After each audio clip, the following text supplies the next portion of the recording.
Assalamu alaikum, everybody. Welcome back to the On podcast. We've been joined again by Iyad El-Baghdadi, activist, journalist, and currently the head of the Kawakbi Foundation. Since Trump's Gaza Riviera plan, not only fulfilling Trump's iconic role as a riverboat casino captain, but also as the President of the United States came out, I've come across this article from our brother Iyad. We're going to pin it in the comment section. It's about Trump's Middle East Riviera plan. What's next for Gaza? So, Iyad, without further ado, how you doing, brother? As good as I can be doing as a Palestinian in this time. Subhanallah. But alhamdulillah, things are at least, sometimes when you see things clearly, you feel a little bit less anxiety. And I think it's a moment where we can see things more clearly, even though things are terrible. Right. There's a perverted sense of, at least we know what's going on, and that somehow justifies our positions and our status in the diaspora or wherever we are in the Muslim world. Like in South Asia, we feel the pain, but we feel so physically distant to the actual genocide. Ayad, you asked the question and you tried to answer it in a sense, and I like I was mentioning before, you have this uncanny ability, which I find very impressive, to remove yourself emotionally, at least in your writings, from the actual genocide and then be able to analyze it from a geopolitical lens. What do you think is next for Gaza and the actors surrounding that particular region, including Israel, Saudi, Jordan, Egypt? I think you had a very comprehensive analysis, and I hope that you can go through it once again for the sake of the audience.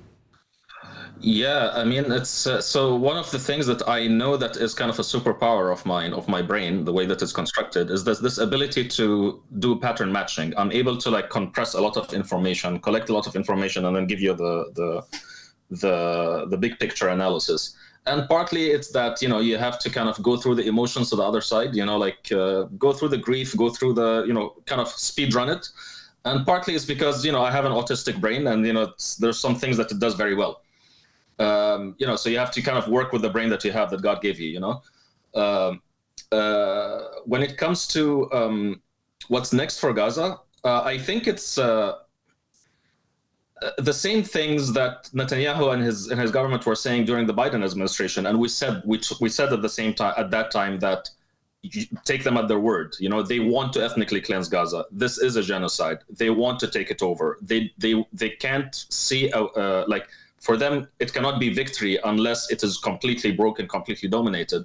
And at that time, we were accused of being hysterical. They're like, no, that's not what's happening. They're just, So the mask, after the only difference in Israeli policy between Biden and Trump, is the same policy. It's just that the mask fell. They're no longer trying to hide it. They're openly saying that, yeah, we want to take a part of Gaza. Yes, we want to break it up into divide it to pieces. Yes, we want to annex parts of it.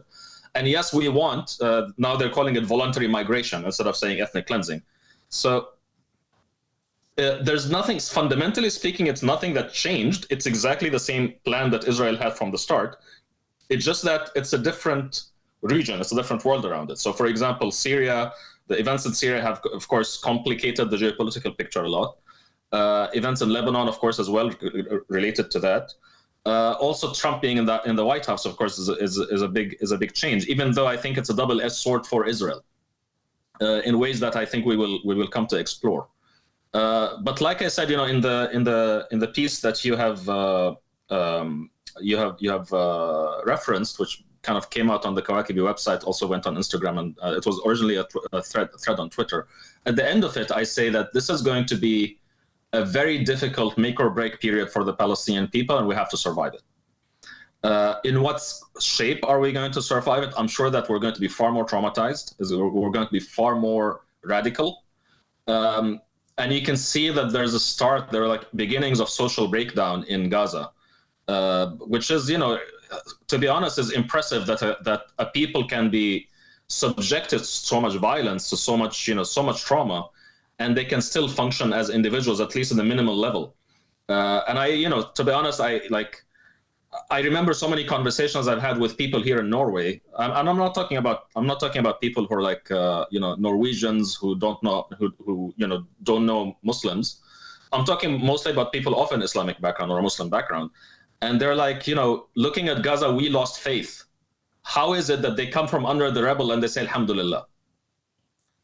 So I think this is something that's really important psychologically, that there is a protective, religious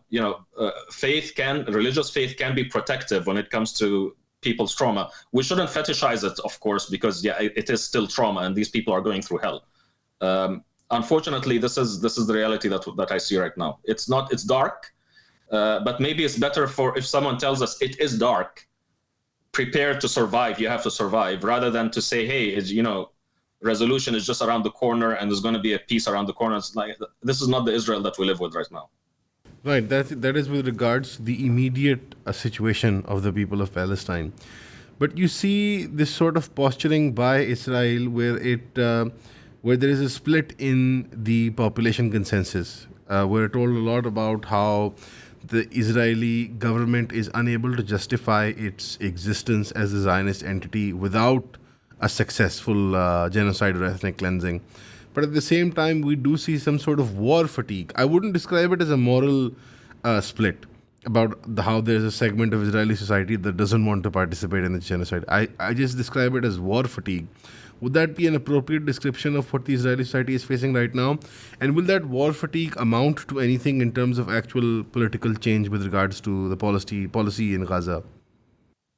I think we have to look at both sides. We have to look at what's happening in Israel itself. We also have to look at what's happening in Gaza. It's important because you can see also some protests against Hamas in Gaza, and this is notable.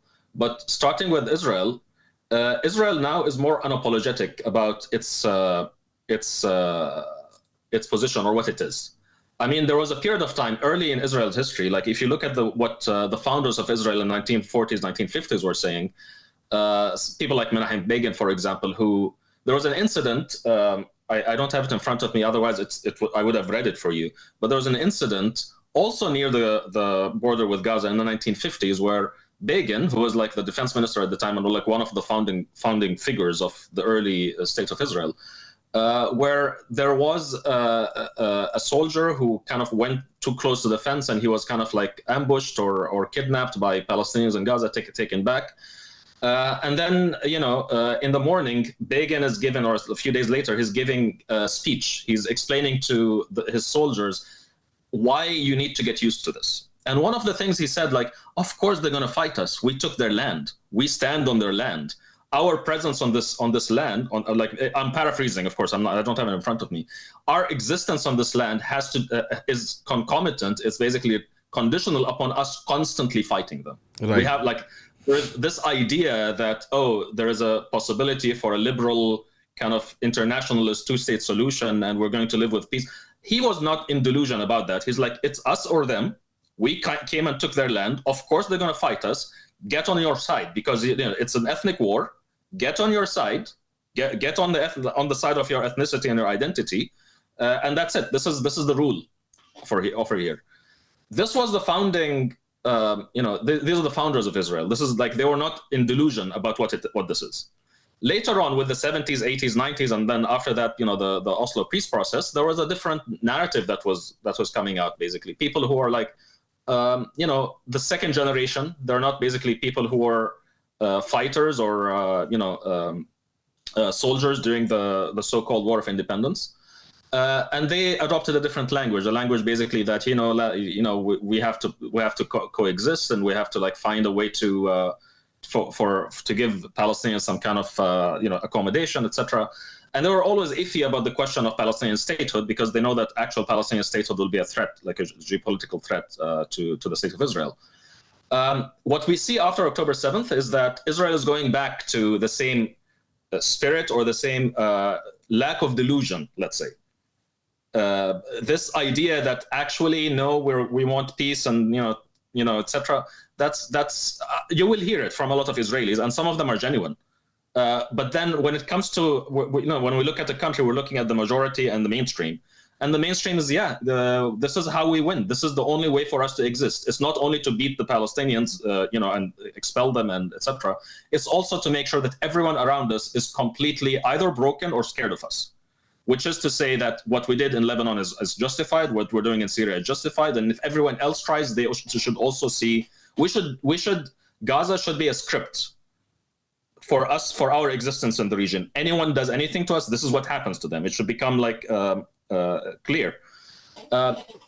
it's not comfortable for me to say this because I do have to talk to a lot of Israelis, and a lot of the Israelis who would be willing to talk to me tend to be the ones who actually genuinely believe. I don't believe in a two-state solution. I don't think it's ever happened. But at least I would say that, yeah, maybe this person is willing to acknowledge my existence. He's willing to acknowledge that, yeah, this is an apartheid state. There's settler colonialism, etc. But let's not be in delusion that they're a minority. As for your question, like, can there be? Yeah, I mean, your question was about war fatigue. It's actually becoming more clear right now that this viewpoint, if you want to say that my existence depends upon me beating up everyone around me, it means you have to always be beating people up. You have to always be also paying the price of being beaten up in return. Exactly. Not only in terms of manpower, but also in terms of, so first of all, there's a psychology to it, because you can be called out. You can be having, your normal war and your normal life, in work, etc. And then you're a reservist. You're going to be called to serve in war. So you're always on edge. There's a psychological price to pay. There's an economic price to pay, and like you said, there's also the chance that people will die. But there's also, I think, a political price here, because this means that what's the option? Like, because this is being posed, this is understood by a lot of Israelis, that this is existential. This is the nature of our existence. It's not just existential. This is the nature of our existence in the region. This is how we have to exist. Which I think around us. Yeah, we won't attract the new generation to immigrate from America or Australia or wherever they are, because I think there's an added baggage again to the identity of being an Israeli, which is that you have to be constantly in a state of war with the native people of the land and the region, right?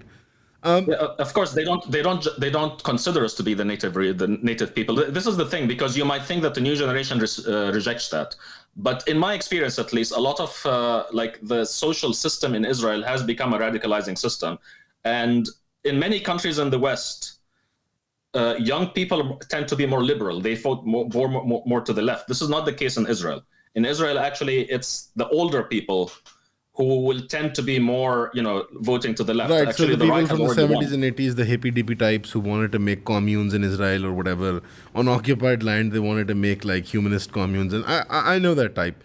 The boomer liberals, right, I get it. So the natural trend, and I suspect the war effort has probably added to that trend, is towards the right. And by the right, we mean just white liberals, basically, in Israel. It's a vindication. It's a vindication. So Israeli society is split, classically split. It's actually tribalized. It's a very tribalized country. Whenever you make this identity, Jewishness, the measure for identity in the country, Jewish people don't come from one place. They come from many different communities, and they're very diverse people, even though it's 16 million Jews, but they're extremely diverse. So when you put all of them in one country, what you got is really because the founders of the state were Ashkenazi, mostly European Jews, and they were secular liberals. They were not very religious. No. A lot of them were atheists, in fact. They used biblical narratives, even though they didn't believe in the Bible, but they used it because it worked. In fact, one of the jokes that Palestinians say, and kind of like in tongue-in-cheek, we say, a Zionist is someone who doesn't believe in God, but believes that God gave them Palestine. I mean, it's not entirely true, basically in an academic sense, but you know what I mean. So these were the original ruling elites of the state of Israel for a very long time. What happens really from the 1970s onwards is that there is a shift in identity and a shift in political power and demographic strength towards other kinds of Israelis, not to complicate and cannibalize the interview.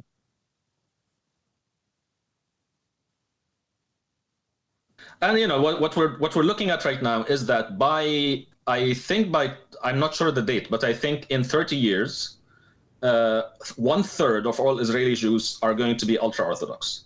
And that's another conversation to have, because the ultra-Orthodox, they have, I think the birth rate is 7.2 children per woman. And this is, by the way, tax-funded, while a lot of the secular liberal Jews are either very old, or they are, even if they're there, they're willing to have families, etc. They don't have a lot of babies. So I mean, this is kind of part of like we kind of got too deep into like the basic unsustainabilities and trend lines in the state of Israel. But yeah, this was a necessary look. Right. I want to ask you about something that's not on the docket for me today, but I was very curious. You, as a Palestinian and an academic and somebody who's an activist, are very much opposed to the idea of the two-state solution because it's a complete facade. It's always been like this liberal fantasy that's been sold to the world and to the Palestinian people to help further oppress and completely dominate them. In Pakistan, there is an increasing trend amongst academics and religious scholarship, by the way, to try to suggest that, and our government has also shifted its stance in the last 15 years to obviously in tow with Saudi Arabia, to talk about the idea of a land for peace deal or some sort of two-state solution. Why are you so vehemently opposed to the idea? And what would you suggest is the reality? So, if you could give a quick overview, was it feasible in 48? Was it feasible in 67? Was it feasible in 2024, October 6th, for example? And is it feasible now? These are the four major eras in people's minds. I mean, this can easily become like a history in geopolitics, a lecture. But essentially, I'll tell you the quick, the summary of it. The two-state solution itself. So the partition paradigm, the idea of creating two different communities, precedes the founding of the state of Israel, because it was like really from the 1920s, 1930s, there were already talk that this is going to be a partitioned land by the British colonial authorities at the time. The British colonial authorities did not only partition, as you know, as a Pakistani, they didn't only partition Israel Palestine. So they had a partitionist kind of view that if people are fighting, let's just draw a line in the sand. So many countries in the region have straight lines when it comes to borders, and it's because we didn't draw it. But this idea of partition, strangely enough, is not because they respected Jews. It's because they did not think that Jews are important enough. Yes. Because at the time, in the racial science of before the First World War, the Jews were actually a subclass, or at least in the European imagination, the fascistic, nationalistic European imagination, they were not from Europe. They were basically, that's why the earliest Zionists were actually anti-Semites. Yes.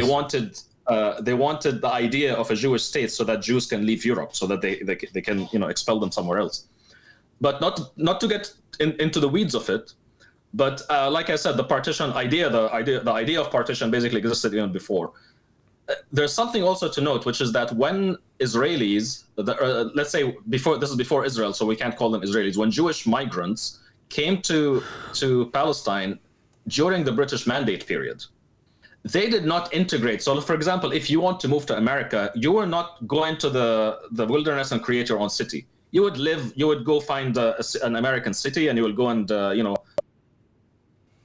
Yeah, so I was basically saying that the Jewish immigrants who came to Palestine under cover of British colonialism, they segregated themselves from Palestinians. So there was this idea that we're building an alternative society. It's not that they came, for example, and they found like where is the city, and they tried to find a place in the city or next to the city. They actually, for example, in Jaffa, where my father was born, they went to the south to an area outside the city, and they created Tel Aviv. And that Tel Aviv, of course, later became Tel Aviv Yafo. It became like a bigger city than the original Palestinian city.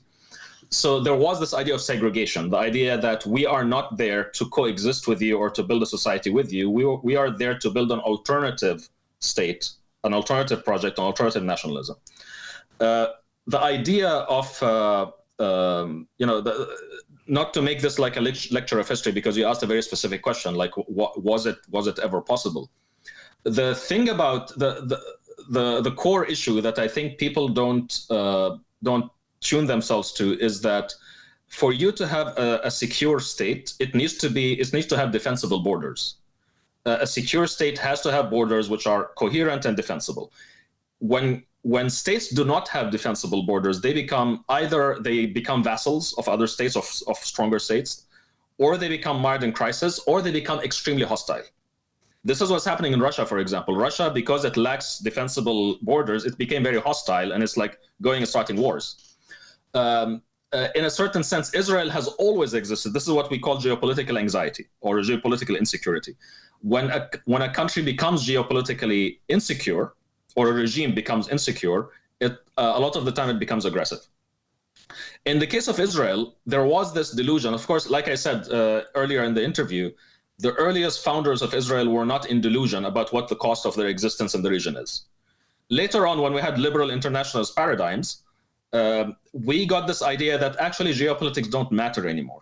Nobody actually said it in that way, but like there are books written, for example, End of History, Fukuyama, for example, and others. They kind of gave you this idea that actually this kind of old world, steel and gunpowder kind of,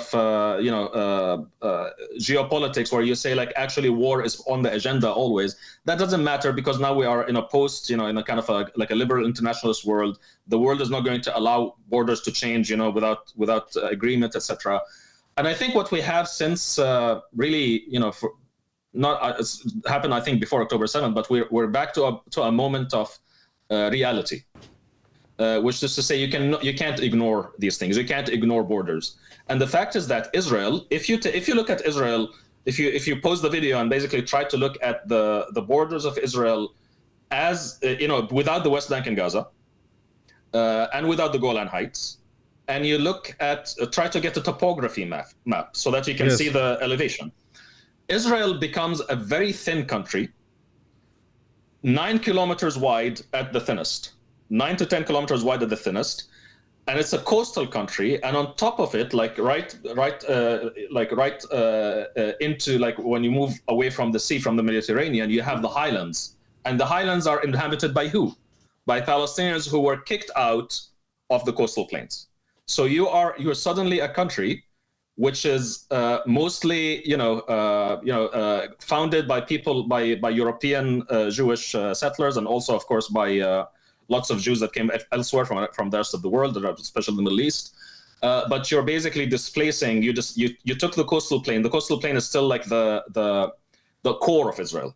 It's where the most important infrastructure, architecture, security infrastructure, etc. That's the spine of the core of Israel.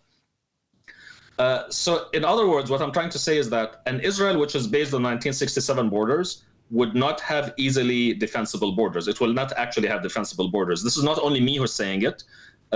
This Israeli generals and security experts have been saying this for a very long time. So when it came to the two-state solution, the Oslo process, how was this to be solved? How did they solve the problem that, if we go back to a two-state solution based upon 1967 borders, suddenly you have an Israel which is geopolitically very insecure, and you have a Palestine which, even if we say that it's demilitarized and it's in peace with Israel, it has infinite geopolitical depth because it's next to it's bordering Jordan, which is also like an Arab Muslim country. Then it's bordering Iraq after that, and then Iran after that. It has a lot of geopolitical depth. So how was this to be solved? The way that it was solved during the Oslo process, or during the Oslo, the paradigm built upon the Oslo process, is to make sure that the Palestinian entity is forever dominated by the Israeli entity, which is to say, a whole long list of concessions was asked for. They said, okay, the Palestinian state cannot have an army. And then they said the Palestinian state cannot control its own borders. So basically, it's an island within Israel. Israel is to control the border with Jordan. The Palestinian state cannot, has to have deep intelligence cooperation with the Israeli states. And then also, the Palestinian state cannot have a contiguous land. Like, we're going to take this hill, and we're going to take that mountain, we're going to take that pass to make sure that we're. So basically, the two-state solution model started as two states living side by side, and then immediately after that, no. The Israeli state has to dominate the Palestinian state. Why? Because it has to be safe. So in order for it to be safe and secure, So instead of one Gaza, you would have a lot of little mini Gazas being controlled, borders being managed, no military resistance, what to speak of. The political scene would be completely dominated by Israel. You would have slightly fancier West Bank like Gaza's, a bunch of So I mean, disparate. there was a negotiator, I believe it was Yazid al-Sayegh, who posted this after October 7th. You know, he posted a map, and it showed the map of the West Bank with like lots of it. You know, if nobody tells you what this is, you will think it's an archipelago. You'll think that it's actually islands. Right. And then when he commented and he said, I was there during the final stage negotiations, like late 1990s, and he says this is what they offered us. What they offered us is like patchwork of land and everything else controlled. So basically, one of the reasons why I So oppose a two-state like the reserves for Native Americans in North America. Yeah. Of course, they don't want to use that word. It's Yeah. other reservation. You know, if you want to use a South African, language, you would say it's basically the Bantustans, which are Yes. again the South African apartheid government. They tried to create these, Bantustans, basically like little enclaves, little archipelagos of native existence, right? So like reserves. Exactly. So the argument is not a principled one that they give in Pakistan. It's more of a lethargic. It's a very lethargic argument, by the way. It's more of like a, oh look, you couldn't get something done in 48 and then 67, so we might as well have capitulated. It's an argument of capitulation for the safety and security of the Palestinian people. Is that a fair assessment, considering how we know in retrospect what the Israeli state has been like and is like? Would these people have been safe and secure in these little enclaves or these reservations? No, Would they absolutely have, not. Of would course, they have given you absolutely would they not. have given you casino licenses, you think? No, absolutely. Casino licenses, yes, because basically it's the same thing that's happening, of course, on Indian reservations in the United States.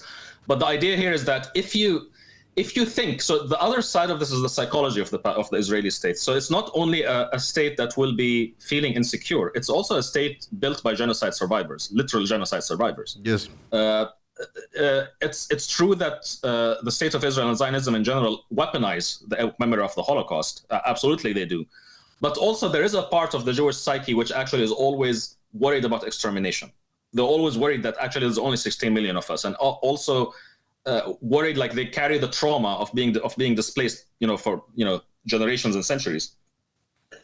And really, like the safest, the safest, historically speaking, the safest Jewish presence has been is either in the modern era under basically multi-ethnic democracies, such as the United States, or how the United States is supposed to be, or claims to be in the ideal, or under Islamic rule in the region itself, because the Jewish faith and the Islamic faith are very, very similar faiths. They're extremely similar faiths. In fact, people speak about Judeo-Christian, for example, Judeo-Christian ethics and civilization, etc. It's far more accurate to say Judeo-Islamic. They're very similar faiths. But the kind of not to come back to the main point here. For this reason, it's not only that you're dealing with an Israel which is feeling insecure. It's also an Israel that has a psychological need to control in order to manage its insecurity. So in this case, I just want you to imagine what would happen, because Palestinians are a proud people. I mean, we can see that we've been fighting for more than 70 years.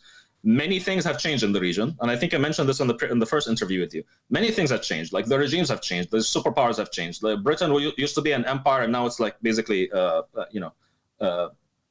it is now. The USSR existed and then it didn't exist. Everything changed. The 6th province of Pakistan.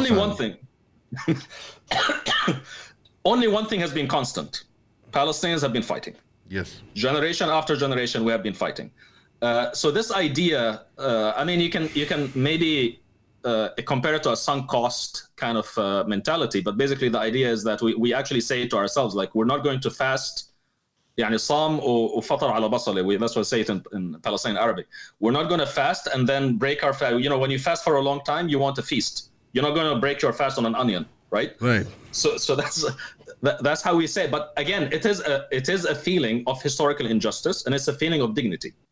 And this is the thing, and I think I have to emphasize this, because when I speak to my African sisters and brothers, they say that this is the thing that is so dangerous about Palestinians.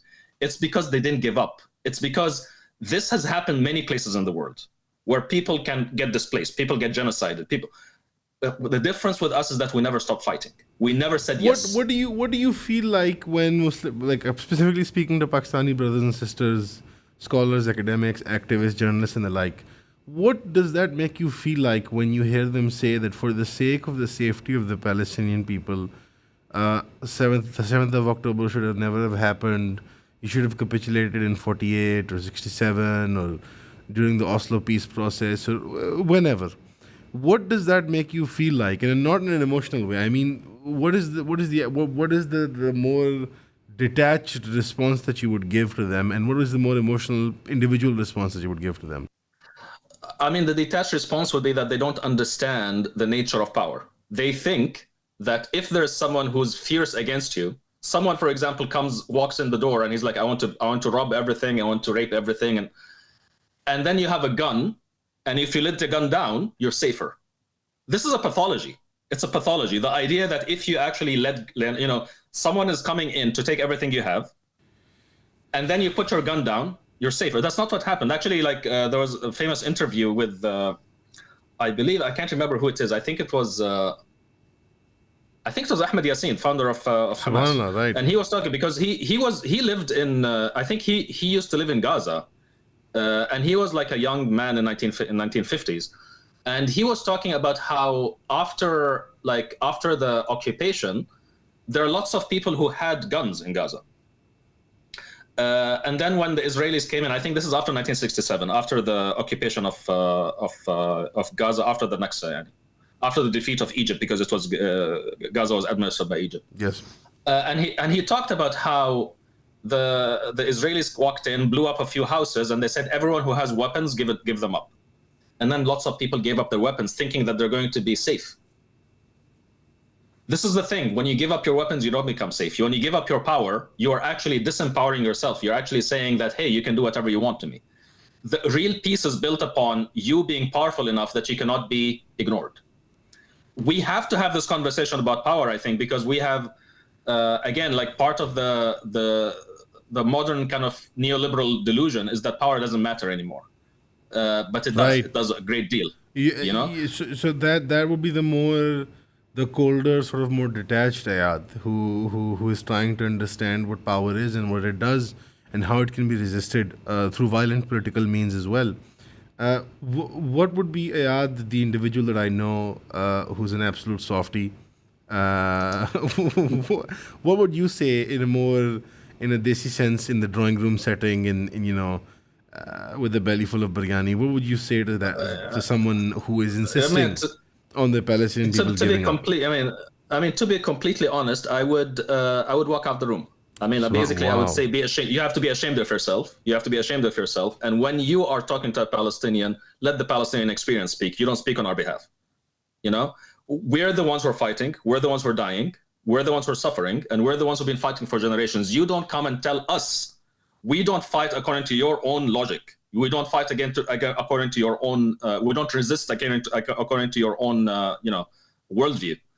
You have there's a famous saying that's said in Arabic a lot, which is like, the people of Mecca know better what's its allies. Ahlu Mecca adra bi shi'abiha. Yeah. And that's what I would say. I would actually get pretty heated, and I don't like to get heated, so I'll probably walk out the room.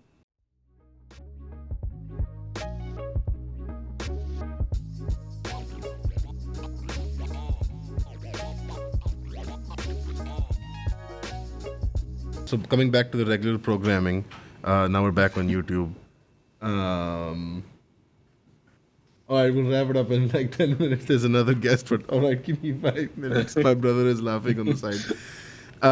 Coming back to regular programming, you can tune in once a week with me and Iyad, and we'll learn more about the religion, inshallah. The situation with Syria and Turkey, we're very fascinated by it. I was recently in Turkey when they achieved what they had achieved in Syria, and the subsequent, sort of hurrah that they had. They're repatriating Syrian refugees. They clearly, to me, this is a big, development as a sort of a simpleton to the region, because my understanding of geopolitics is more limited to my region. Turkey now technically has a border with Palestine, an indirect border with Palestine and technically with Israel. Is this, do you see these two clashing ambitions with Israel and Turkey now sort of being center stage in the region, or was this a smaller development than we imagine it to be? I mean, I wish I had a more satisfying answer for you, but I don't know yet. Same. Like, this is something Right. I'm reading. It's something I'm reading. However, I'll tell you what I'm thinking. I'll tell you like my process of thinking. Yes. The process of thinking, first of all, is that I would like to think about Syria, like not ignoring Syria, like because this is happening in Syria, and Syrians are the ones. The Syrian land is Syrian blood, you know.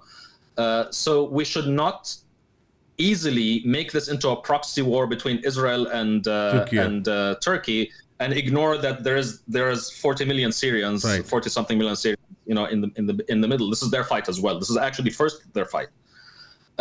And so I'm always worried about this situation happening where Syria, instead of Syria rebuilding itself and, you know, building its own muscles, Syria becomes simply a proxy or, you know, subject to Turkey.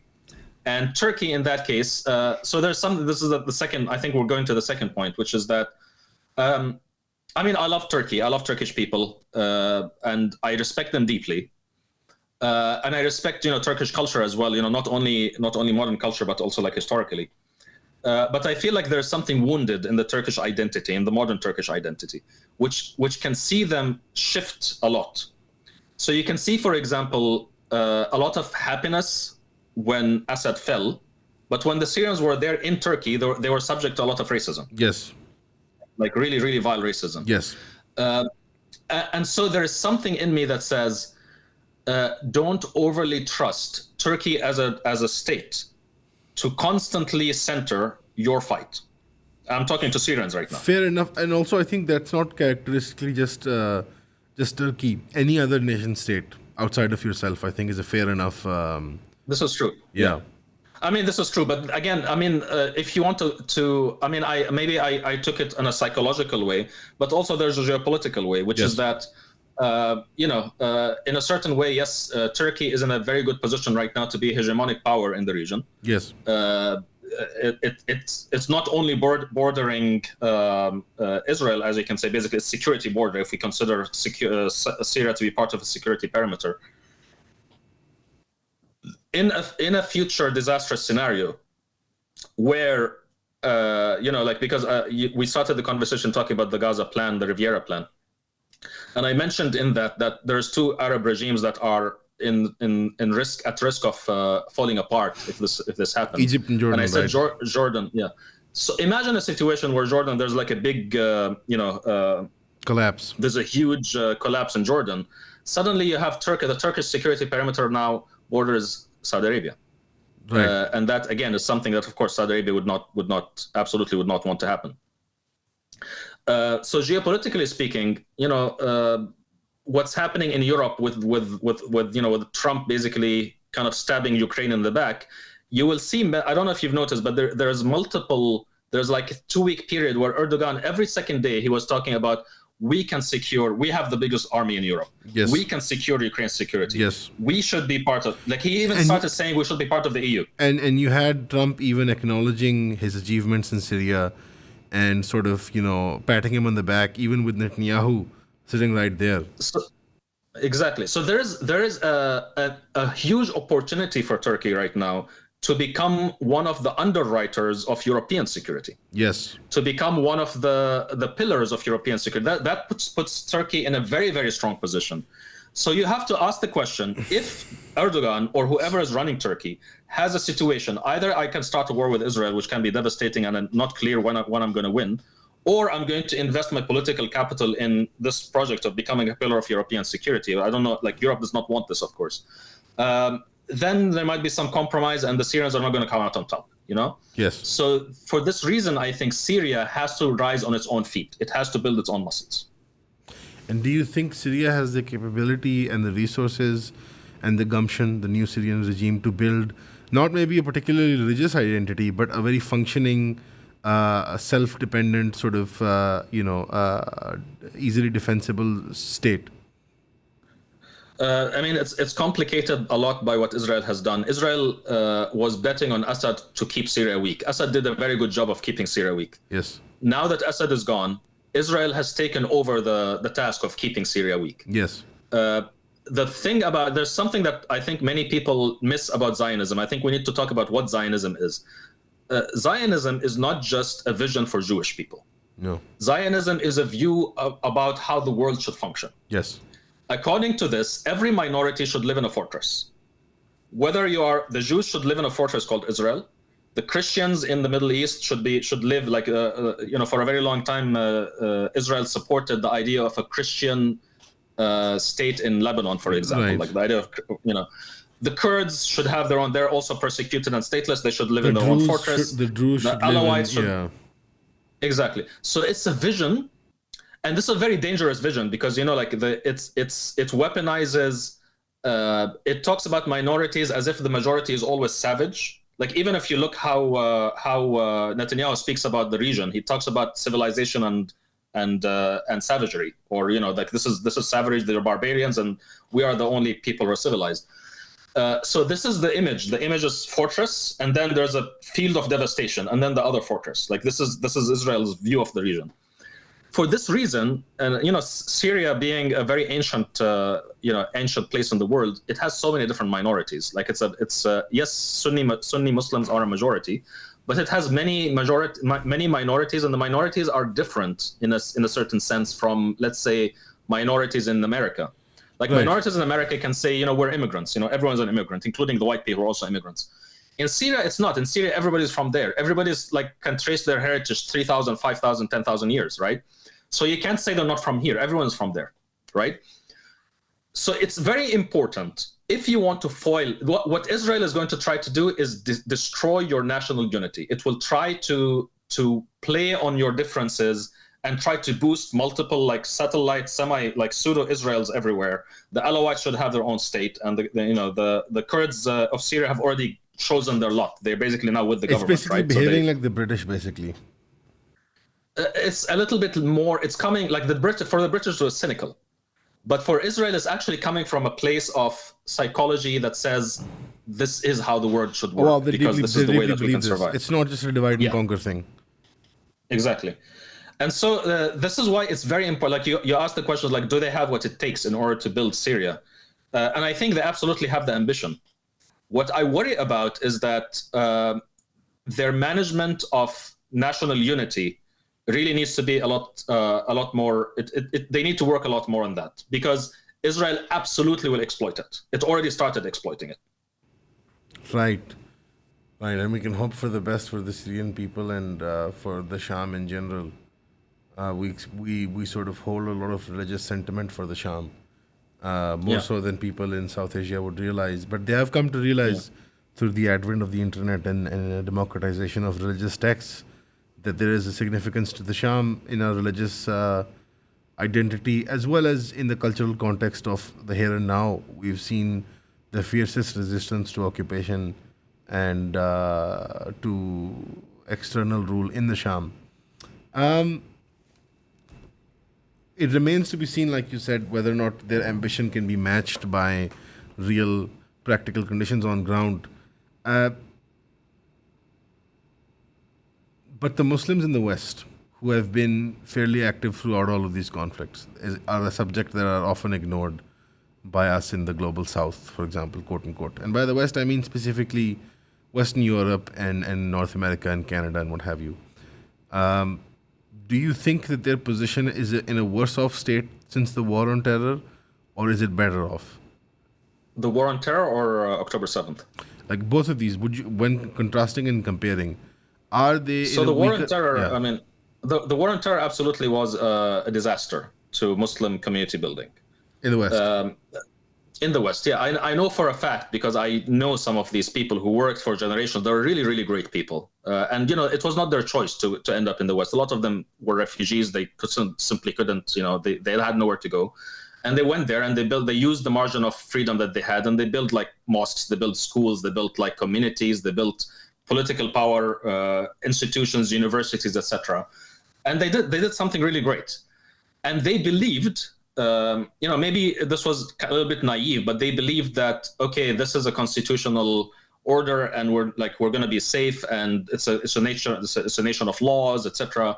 And I think they maybe underestimated the racism that's beneath this facade. Right. And so after 9/11, absolutely, there was a concentrated attack on Muslim organizing and Muslim communities, and it was a complete bullshit. I mean, there was a specific case where basically they went after some people, and they went after them for 10 years without any evidence. They didn't even show the evidence. And then when they had to dismiss the case because there was no evidence, the prosecutor justified it by saying, yeah, I knew there was no evidence, but I wanted to drain the resources. So it was just open. It was like, yeah, I want to basically make sure that they have no space to do anything else. So yeah, 9/11 absolutely, and the war on terror absolutely was a disaster for these communities. But I think it's also created a deeper understanding of what we're up against. I myself, I came to the region, as you know, I came to the West, fairly recently. And being stateless, I literally, before coming to Norway, I literally lived in an airport. Like I had literally nowhere to go, right? So it's not like I came to the West willingly. I was actually taken to the airport from the United Arab Emirates with chains in my hands and my feet. Like I really didn't want to leave. But sometimes conditions happen when hijrah becomes part of your part of your salvation. You want to continue work somewhere else. After October 7th, what I felt is that there was a moment of awakening among a lot of people who are in my same field. Like there was a people who remember 9/11 trauma. Like I was in my early 20s when 9/11 happened. Yes. And there are people who grew up. There are people who were teenagers, and there are people who basically were subjected to so much racism in school, etc. Bullied, etc. for being Muslim, visibly Muslim, etc. The other side of this, I think, is that we have to acknowledge that Muslims in the West have a bigger margin of freedom to protest than people living, like Muslims living in the Arab world, for example. Like it's easier. There's a protest for Palestine here under my house in Oslo. Every couple of weeks, there's a loud protest that passes through. And you can go and you can sing and you can join and you can chant, etc. My friends who come to visit me from Jordan and from Egypt, they can protest here, but they cannot protest there. Yes. So, and this is something we have to acknowledge. Like there is a thing about, I mean, Zionism itself was a diaspora movement. I mean, that tells you something. Like there's a margin, there's an ability to organize in the diaspora that does not exist in the region, unfortunately. Even though the region is where like the majority of our people live there, the psyche, the heart of the people lives Which there. is what we're fighting for, by the way. Yeah. But sometimes you have to leave to try to come back in. Do you think they're a bit better off at these turn of events? Like 7th of October has not been a 9/11. This much is true. However, the response has been a bit more muted since the war on terror compared to both eras. The response for the Muslim community has been like one of trepidation, fear, and I think that fear has been actualized with Trump's deportations now. I think I would echo you on the fear. I think the fear actually started mostly, at least I felt it, mostly after Trump was elected. Right. And after the deportation stuff, because I felt like, now they're going to come after us. A lot of Muslims, especially in the States, they have 9/11 trauma and it's being reactivated. And I'm trying to tell them this is not 9/11. This is not like 9/11. No, it's not. This is not. I don't know if you've noticed, but there are some of the people who are being deported. Some of the students, they're actually Indian students. Yes. And they had absolutely nothing to do. There's no. It's just because they parked their car in the wrong place or something like that, right? It's just that the major policy of the Trump regime is deportations. Right. I'm being told that the other guest is here, and I've taken too much of your time. But Okay. Iyad, you've been great, and we're gonna bother you again in a while. There's a portion of this interview, if you're watching it, that it's gonna be behind the paywall, guys. We're sorry, but that's the rules on the YouTube. Iyad, we're gonna keep bothering you for the following however many years that you will remain with us and remain friends with us. You're always an insight to speak with, and I hope people will leave their questions for Iyad. There was a much more intimate conversation about the nature of resistance and the morality of resistance. If you would like to access that, you're going to have to buy the thing, guys. But if not, even then, we can just leave public questions and then Iyad can hopefully speak to it as a Palestinian, as an activist, as a journalist, and an academic. Iyad, thank you so much. Thank you, brother. Assalamu alaikum. See you soon, buddy.